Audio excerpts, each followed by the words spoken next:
So, hello, good morning. How are you? Good morning. I'm fine, thanks. And you? Good. I'm really good too. Talk to me about your person, who you are, what you do for a living.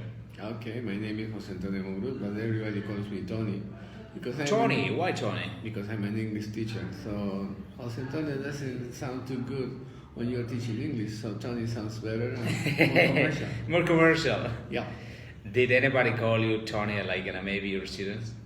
most of my students call me like that. Tony. Yeah, and I got used to it So, from my very beginning at Catholic University.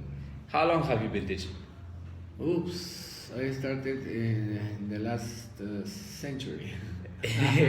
You mean like I've been working for a long time. You see, I've got a lot of experience in Yeah. different universities and language centers. Very good. How did you start teaching this? How did you realize about this? By surprise or by mistake, I would say. Mistake? Yes. Explain to me. I never thought that I was going to be a teacher, to be honest. Really? But all of a sudden it came out as a surprise of fate. Because first of all, I have to say that I have been working in many different things, but I never expected to be a teacher. Nice, that's nice. Uh, And how did you feel your first lesson about it? How was it? Your first lesson? it was very exciting, to be honest. I was very nervous, but Yeah. I didn't show to my students. I had like 20 students in one classroom, and it was in a small academy. What was it this? It was at Sussex. C6? Yes. I think I heard about it. Alabama. I think I heard about it. It was a very nice place with a lot of students. Yeah. And well, a friend of mine recommended me to go. I was hesitating because I didn't have any experience in teaching. Yeah. But, But at least you went. Yes, during the interview, I was told that the books that they were using had all the different props for teaching without a problem. Okay. So I looked at the books and I realized that the person was right. So I started teaching, but I was so nervous that I taught too many things in one session. Oh, cool. So imagine, I was speaking everything in English, explaining everything in English to a first cycle. And what happened? I finished my class, I said goodbye to my students, and when I was finishing talking to my colleagues, I was leaving to my house. There was a group of students waiting for me outside the building. Oh, really? What did they say? And they started talking in Spanish. Teacher, teacher. They said, no, but Yeah. your class was very nice, very cool. Not in English, but in Spanish. And I said, oh yes, did you like it? Yes, we liked it a lot. But there is a problem. Yes, a problem. What's the problem? We didn't understand anything. Can you repeat the lessons? Man. And I was. How did you feel it when they told you this? Well, I felt relieved because I thought that they were going to complain, but no, they were just asking for a favor. They wanted me to repeat the same thing, which was not a problem for me. So we became real nice friends, and it was a nice experience because in that classroom, I remember that I had the extremes. On one hand, I had very young people, and on the other, I had grandparents. Oh, cool, cool. A woman of about 65, Anna, and Ricardo Rios, who was about 70. And they were very, very nice people. And when we finished the course, I remember that they loved the class. Oh, cool. That's right. Did you face any problem with some of your students? Not in that classroom. Perhaps out of the class? No, on the contrary, they wanted to know more about me. Some of them were, especially when I was teaching girls, I remember, because I started very young. I was 23 years old, and I remember I was teaching a pool of secretaries. They were in the 20s, Yeah. and they were making a lot of noise, bothering me, etc. No? And I was very naive, and my reaction was not so good. No, I was getting angry sometimes, and then everything changed one day when they started throwing me small pieces of papers. Oh, really? Yes, and then sending messages and things in my books when I was leaving the place. Until one day I got angry and I said, okay, you want a class or you want a clown? What do you want? What do you have in mind? And then replied, okay, teacher, don't get angry. Come on, let's be friends. So I broke the ice. Yeah. Yes, I broke the ice, and then we started talking about different things. I forgot the class for one moment, and then we settled down. We organized everything in a good way, and that was the beginning of a nice time with them. Okay. That was the biggest moment I had.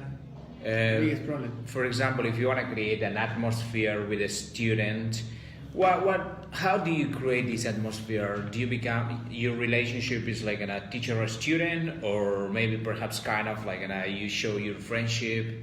What is the atmosphere do you create? You have to be very patient because you don't know who you are going to deal with. Okay. You have to analyze the situation. You have to ask some questions first to know how much the person knows, and then if the person is open to your questions. Because Okay. I had, now you made me remember, when I was teaching in a private class in Yeah. a special institute that doesn't exist anymore, Exen, I remember I was working with a TV news reporter. Yeah. This was a very famous one, and I started a class of conversation, and then I was asking questions. What's your name? What do you do? What's your husband's name? Do you have any children? The typical questions, Yeah. and she felt offended. Oh, really? What did she say? Why are you asking my personal information? She wanted to know if I was working for a gossipy news like Magali Medina, you know? Yeah, I know. So, are you investigating my life? You are a teacher or a detective? And then she complained, and she never ever asked for my classes. She wanted to have classes with anybody but me. So sometimes you have to be careful for that reason. I learned something from that. You see? Yeah, okay. And it's like sometimes the students, they take it personally. Yes, They say, they do. why are you asking me those questions? This is something personal issue. Those- But I just want to break the ice, you know. Yeah, but you have to be cautious. When you don't know a person, you have to be very, very cautious because That's you don't right. know what the reaction is going to be. Yeah, sometimes that's happened. And do you have, for example, do you keep in touch with your students, maybe from some institute, some place, or it's only your relationship is only like a teacher and a student? That's it. Or perhaps you made a friends with some of the students. You say, okay, we have many things in common. Well, you cannot make friends when you are having typical classes in a classroom because the class, if it starts and ends in the classroom. Okay. But it's different if it's a private class. When you have a private class, the class is not only in one room. You can continue talking to the student. The person can invite you to a restaurant to have a coffee. Then you can have a good moment. They invite you to a family meeting, and you can accept because Okay. that's different. It's not that you are going to a special language center and you are teaching only for the money. No, in that case you are kind of socializing. Okay. Socializing is part of the business when you break the ice in such a way that you are not only teaching but becoming a friend. Very good. That's right. Yes. So that's very. For example, nowadays, how would you like to teach a student if the student is only looking for like this? You know what, teacher? I want to just communicate. My objective is travel abroad, and I want to improve my English. What way would you like to help him or help her? I will have to prepare my lesson plan according to the objectives that he has.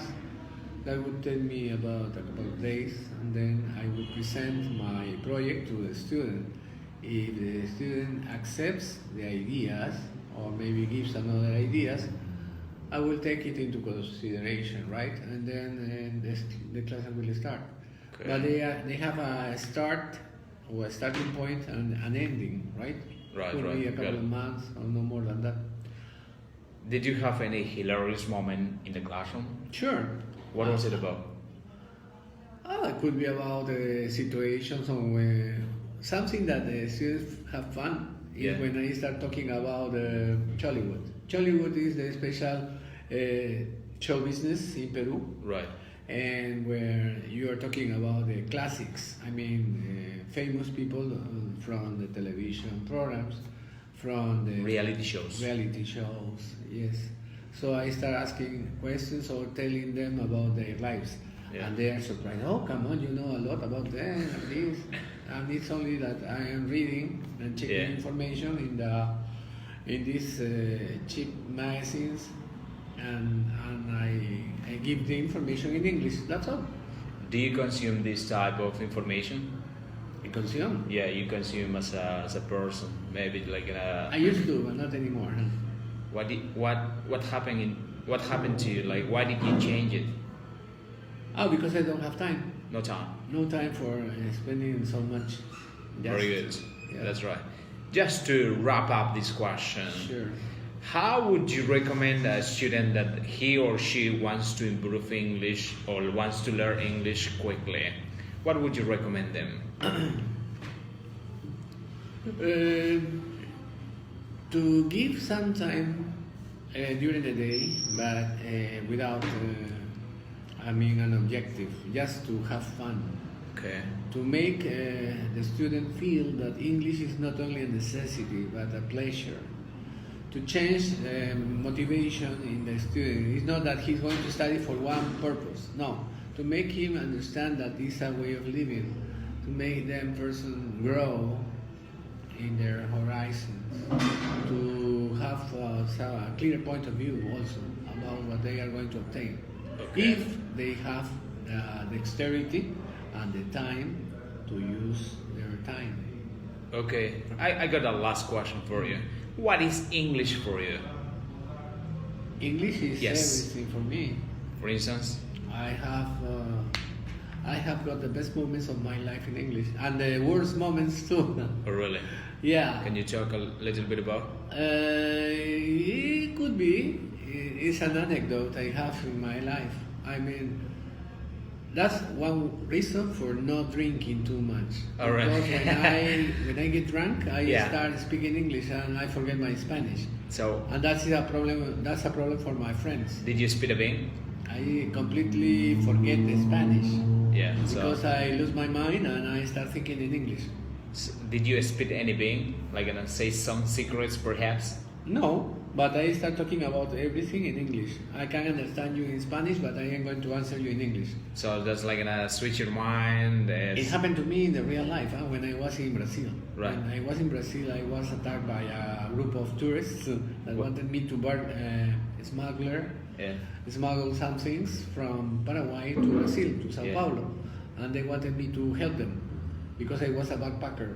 Okay, got it. And well, I was so shocked that I didn't know how to defend myself. Oh, man. The only thing happened was that I had a click and I started speaking in English.